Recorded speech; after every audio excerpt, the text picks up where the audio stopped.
Saudi আরবে হবে তুষারপাত। সৌদি আরবে গিয়ে দেখেন, সৌদি আরব খোঁজ নিয়ে দেখেন, সৌদি আরব কিন্তু নবী সাল্লাল্লাহু আলাইহি সাল্লাম যে ভবিষ্যৎবাণী করেছে সৌদি আরব নিয়ে, এই সৌদি আরব পৃথিবীর ভিতরে একটি বরকতময় জায়গা। কেননা যেখানে কাবা শরীফ আছে, সেটি আল্লাহ তাআলার বায়তুল্লাহ। এখানে লক্ষ লক্ষ মিলিয়ন মিলিয়ন মানুষ হজ করতে যায় আল্লাহর, একমাত্র আল্লাহকে খুশি করার জন্য এবং মানব জাতি জান্নাতে যাওয়ার জন্য।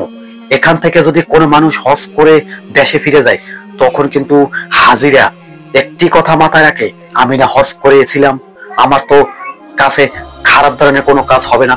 কিন্তু ইবলিস শয়তানকে তো ছেড়ে রাখছে। ইবলিস শয়তান মানুষের শিরায় শিরায় চলছে।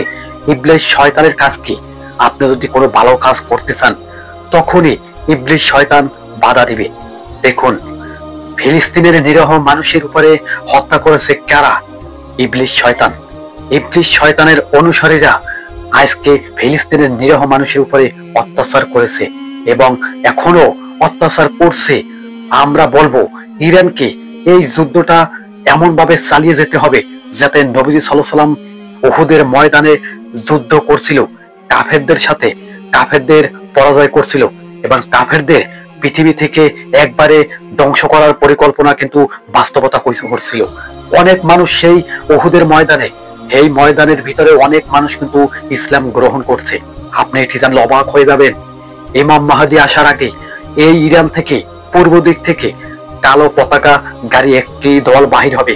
তারা যুদ্ধ করতে করতে করতে করতে ওই ফিলিস্তিনে পৌঁছাবে, যেখানে ফিলিস্তিন হাসরের মাঠ হবে। আজকে দেখছি আমরা এই ফিলিস্তিনে লক্ষ লক্ষ মিলিয়ন মিলিয়ন মানুষ মারা যাইতেছে। এই ফিলিস্তিন একদিন জমিনে সাক্ষী দেবে। এই জমিনের ভিতরে অনেক মায়ের কান্না, চোখের পানি ঝরেছে, অনেক নাবালক শিশুর চোখের পানি ঝরেছে। তাদের এই কান্না আল্লাহর দরবারে একদিন না একদিন কবুল হবে।